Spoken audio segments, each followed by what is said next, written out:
욥기 31장 21절부터 30절까지 말씀입니다. 21절 말씀을 보시면 만일 나를 도와주는 자가 성문에 있음을 보고 내가 주먹을 들어 고아를 향해 휘둘렀다면, 원문이 이렇습니다.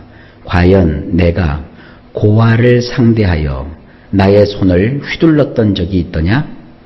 그 성문에서 나의 도움을 내가 보았다고 해서 말이다. 우리 성경도 아주 부드럽게 잘 번역이 되었는데, 저는 그 원문에 있는 그 어법에 맞춰서 그 말의 순서에 따라서 이렇게 번역을 한 거예요. 가만히 살펴보세요. 여기 성문이라는 단어가 나오죠. 이 성문 앞에는 광장이 있습니다. 그 광장이 이 고대 사회에서는 재판을 할 수 있는 곳이에요. 그래서 거기서 판사들이 있고 또 여러 사람들이 있는 앞에서 거기서 사람의 죄를 묻는 공개 재판이 이루어지고 있습니다. 우리나라에 지금 굉장히 그 법정이 발전이 되어 있죠. 그러나 6.25 때 생각을 해보면 6.25 때 인민군들이 내려와서 군사재판을 할 때 소위 말하는 그 공개재판을 했잖아요. 공개재판을 하면 마을의 넓은 광장에 사람들을 모아놓고 거기서 사람을 죄인으로 세워놓은 다음에, 피고석에 세워놓은 다음에 많은 사람들이 보는 앞에서 재판을 했던 그런 모습들이 영화나 드라마에서 종종 우리가 볼 수 있는 장면입니다. 고대 사회의 성문에서 그들이 재판을 했다는 거예요. 근데 여기 상황을 좀 잘 보세요. 그 성문에서 보니까 거기 이제 도움이 있다는 거예요. 도움은 뭐냐면 재판할 때 아주 큰 소리를 할 수 있는 사람들, 영향력을 미치는 사람들이 거기 있다고요. 근데 그 사람들이 누구냐? 내 편이라고요. 그러니까 오늘과 같이 어떤 법에 따라서 사람을 심판하는 시대가 아니니까 욥이라고 생각합시다. 욥이 딱 가보니까 거기 자기 아는 사람들이 있고 그 재판에 유력한 그 판결권을 가진 사람들이 다 자기 친구예요. 그러니 내가 내 마음대로 할 수 있는 거죠. 그들이 나를 향하여 네가 잘못했다, 네가 죄를 졌다 그러겠어요? 나의 상대방을 다 악살을 먹이죠. 그러니까 내가 만약에 그런 걸 믿고 그런 백을 믿고 그런 사람과의 인간관계라든지 혹은 내가 어떤 유력한 힘을 가졌다는 것을 믿고 상대방을, 아주 여기서 고아라고 하는 것은 사회적인 약자거든요. 그를 향하여 내가 폭력을 휘둘렀던 적이 있더냐? 반대죠. 나는 그 작고 연약한 사회적인 약자에게조차 나는 애정을 베풀고 동정을 베풀었고 또 내가 손해를 볼지언정 그들이 손해를 받지 않도록 하는 그런 삶을 나는 살았다. 이게 뭐예요? 이게 예수 믿는 사람들이 사실은 살아가야 될 삶의 자세입니다. 근데 우리는 너무 조그만 문제에도 그냥 그거 욕심을 부리는 그런 경향이 있지 않습니까?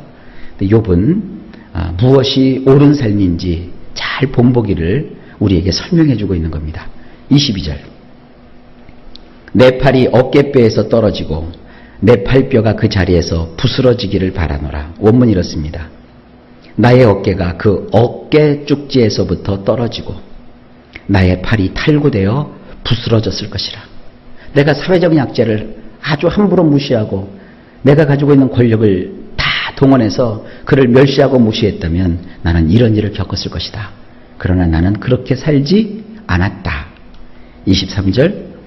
나는 하나님의 재앙을 심히 두려워하고 그의 위험으로 말미암아 그런 일을 할 수 없느니라. 예, 그렇죠.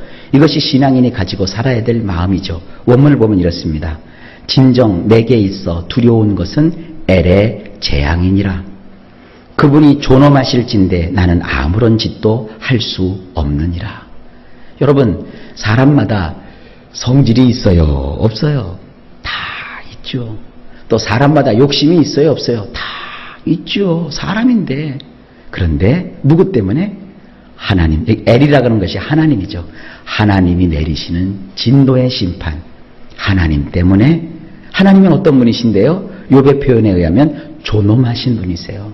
정말 존귀하고 높으시고 위엄이 차신 그분이에요. 그분 때문에 나는 아무런 짓도 할 수 없느니라. 나 때문에는 못 참아요. 그죠? 내 마음으로는 못 참아요. 그러나 누구 때문에 참아요? 하나님 때문에. 왜? 하나님은 존엄하신 분이에요. 그래서 삶을 우리가 조심하는 거예요. 이런 걸 모르고 어떤 사람들은 우리 믿는 사람들을 무시해요. 야, 믿는 사람들은 바보야. 아니요. 하나님 때문에 우리가 참고 있는 거예요. 그런데 반대로 어떤 사람이 우리가 믿는다고 해서 나약해 보인다고 우리에게 피해를 주려고 하고 우리를 가로막으면 내가 움직이지 않아도 누가 움직여요? 하나님이 움직여요. 그래서 너희가 원수 갚지 말라. 원수 갚는 것은 누구에게 있다? 하나님께 있다. 너희는 어떻게 하라? 원수가 줄이거든 먹을 것을 갖다 주고 원수가 목말라 하거든 물을 갖다 줘라. 하나님은 그렇게 하시는 하나님이에요. 그러니까 욥은 그런 것을 알고 삶을 살아왔다는 거예요. 24절 만일 내가 내 소망을 금에다 두고 순금에게 너는 내 의뢰하는 바라 하였다면 원문을 보면 이렇습니다. 과연 내가 나의 신뢰를 금에다가 두고 그 황금에게 내가 말하기를 믿을 것은 너뿐이다 라고 했던가? 가끔 영화에 이런 장면이 나와요. 돈을 탁 움켜쥐고 악인이 돈을 탁 움켜쥐고 음흉한 웃음을 웃어요. 그러면서 내가 너를 믿는다 이러고 어떤 악인은 돈 냄새를 맡으면서 이 좋은 냄새 막 이런 게 있잖아요.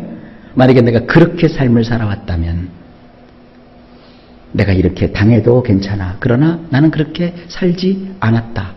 25절 만일 재물의 풍부함과 손으로 얻은 것이 많음으로 기뻐하였다면 원문이 이렇습니다. 과연 나의 재산이 아주 많다는 것 때문에 나의 손으로 얻은 것이 엄청나다는 것 때문에 내가 흥겨워했던가?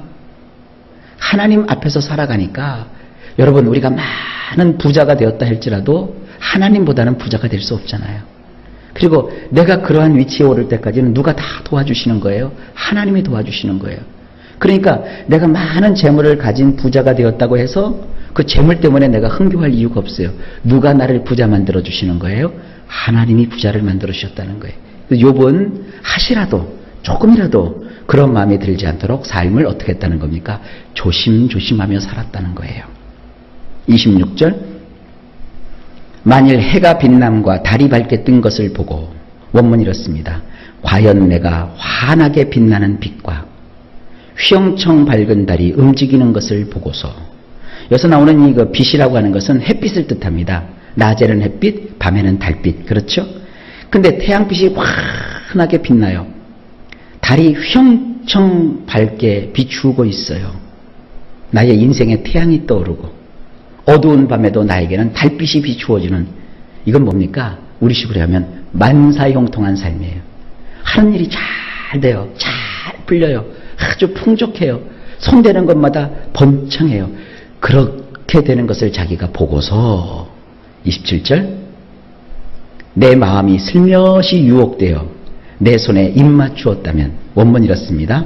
나의 마음이 그 은밀한 중에 현혹되어서 나의 손을 나의 입에 대고 키스를 하였던가? 한번 연상을 해보세요. 일마다 다 잘 돼요. 그러면 하나님 감사합니다 그래야 되는데 우리 마음속에 은밀한 중에 나도 모르는 사이에 슬며시 마음이 현혹이 돼요. 뭔가 모르지만 마음이 이렇게 나쁜 마음이 사악한 마음이 마음에 들어와요.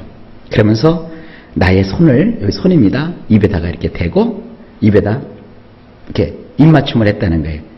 이게 좋은 행동으로 보여요? 나쁜 행동으로 보여요? 이게 안 좋은 행동이에요. 겉으로 놓지 못하고 속으로만 지금 이러고 있는 거예요. 이러고. 내가 만약에 이런 삶을 살았더라면 겉으로는 아닌 척 하면서 속으로는 이렇게 음흉한 우리식으로 하면 간단해요. 뒤로 호박씨를 깠다면 네. 그런 뜻이에요. 그 다음에 28절 보실까요? 그것도 재판에 회부할 죄악이니 내가 그리하였으면 위에 계신 하나님을 속이는 것이리라. 원문이 이렇습니다.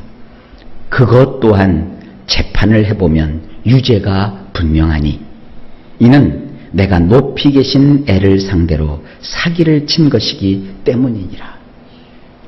이 사람이 삶을 살면서 겉과 안이 똑같을 수는 없어요. 그러나 겉 다르고 속 다른 것은 사실 성경적 관점에서 보면은 그것은 죄입니다. 안과 밖이 왜 나쁜 것으로 이렇게 똑같으라는 얘기는 아니고요. 사람이 사실은 말을 하고 싶어도 해서는 안 될 말이 있고, 그렇죠? 또 마음은 그렇게 원치 않지만 꼭 해줘야 될 말이 있고, 뭐 그런 게 있잖아요. 그러나 이것은 그런 식으로 오지 마시고 성실함과 진실함이라는 거예요. 우리는 속에도 성실하고 겉으로도 성실해야 되는데, 만약에 겉으로는 성실한 척하고 속에는 음흉한 마음을 가지고 있으면 위에 계신 하나님이 다 보고 계시는 거니까 뭐예요? 상대 하나님을 향하여 사기치는 거죠. 하나님, 난 이렇게 선한 사람입니다. 난 이렇게 거룩한 사람입니다. 그러면서 뒤로는 자꾸 아까 얘기했죠? 입에 이렇게 가리면서 아주 음흉한 생각을 갖고 있으면 누구를 속이는 거예요? 하나님을 속이는 거예요. 여러분 기억하십시오. 사람은 속일 수 있어도 누구는 못 속여요? 하나님은 못 속여요. 하나님은 다 알고 계시니까.